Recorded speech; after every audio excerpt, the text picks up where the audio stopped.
Hello, I'm Elisa Zhang, and I'm a physician as well as a life and money coach. So when I talk to people, a lot of times people will ask me what my story is. And so I'd like to share some more stories. Today's story is going to be about trademarks. So if you follow me from the beginning, or if you go back to when I started putting out content, because it's all still living here on the internet, I started out my company as Wealthy Mindset.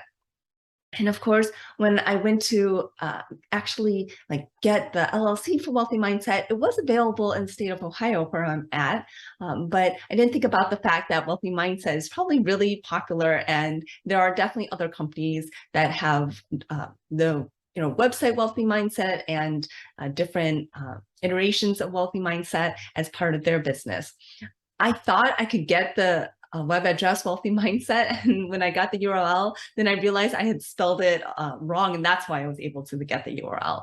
So then I, being a physician, thought I'd really focus on my fellow physicians, and so I added MD as Wealthy Mindset MD. So I started out kind of branding myself as Wealthy Mindset MD.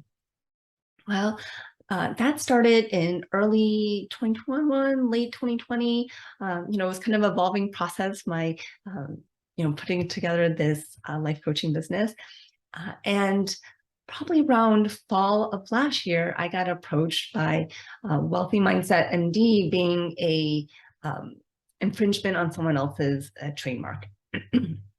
And of course, I don't want to be infringing on the other people's trademark. I did consult a trademark lawyer, and she said I wasn't infringing on the trademark, but there were other trademarks using Wealthy Mindset, and she gave me about a 70% chance of getting that trademark.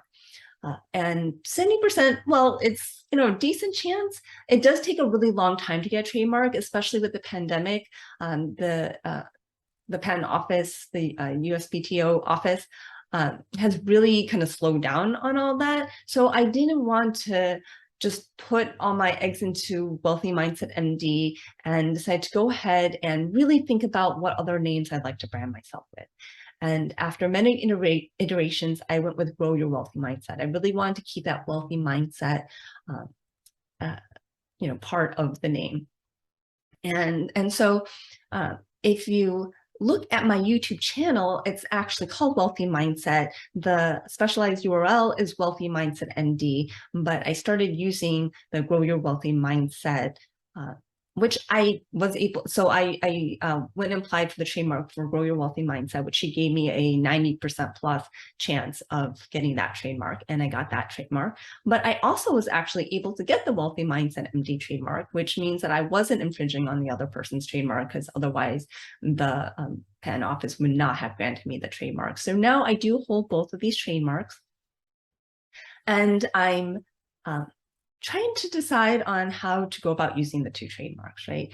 Because I've really grown to identify with Grow Your Wealthy Mindset as my trademark, and that's certainly what I've been using for almost a whole year now.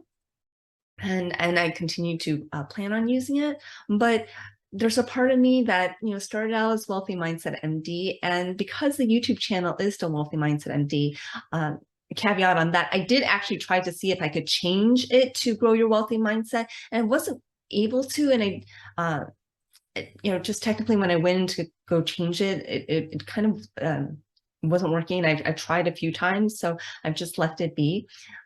And I am going to leave my YouTube channel or reconvert it kind of to Wealthy Mindset MD, since that is the channel name and the channel address.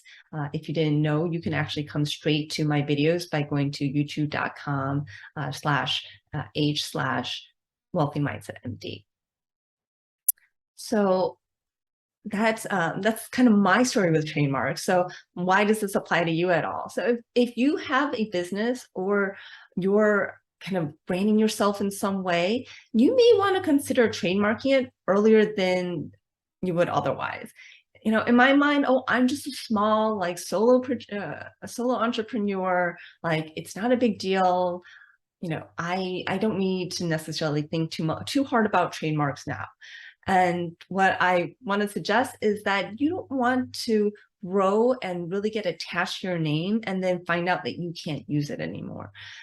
Now, this is obviously going to depend on lots of things. Like if you are a private practice clinic and you have a name that you can't necessarily trademark because it's a really common name. Well, if it's so common that no one else can trademark and you're really just in your local area and patients are coming to you from the local area, then really may not be a big deal to not have that trademark. But like for me with my life coaching, because I can have coaching clients, throughout the United States or even outside the United States, since I coach via Zoom or can do it by telephone as well, but I don't have to be in person with those people, then I'm not just in Ohio or my local area of Cleveland, Ohio. And so if you've got an online business, even if it's quote a small online business, or it's just you, or you feel like it's not really a business yet, you may still want to consider going ahead and applying for the trademark. And there are multiple ways you can do this. You can go through a trademark attorney, which is what I did. I really love my trademark attorney, actually. I think she was really personable. I was able to meet with her right away. She actually did a search on the different names before I ever paid her anything. And then, she had a very straightforward pricing, and her pricing was really a great value.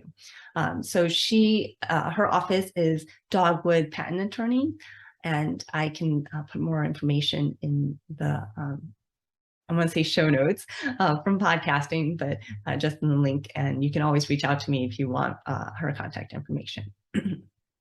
So you could go through a trademark attorney, and you can do things like LegalZoom. You could even file it yourself.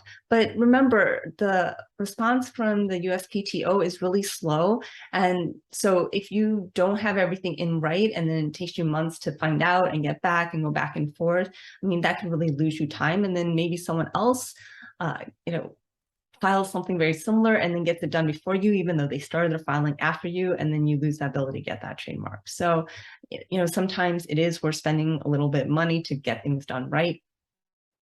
But of course, everyone's got different budgets and different amounts that they can put forward to their side business or their budding business. So I get it. And, you have to balance all of those things, and you do, what's appropriate for your business. So, I could have chosen just to completely let go of Wealthy Mindset MD and just go with the Grow Your Wealthy Mindset. But of course, when I was making this decision, I wanted to get on the path to filing trademarks quickly. And I have to admit, there's part of me that kind of wanted to justify that I wasn't stepping on the other person's trademark, that, I mean, it was completely innocent. I wasn't thinking about her trademark at all when I started my business. I was just thinking of different things that really spoke to me, and I came with the wealthy mindset.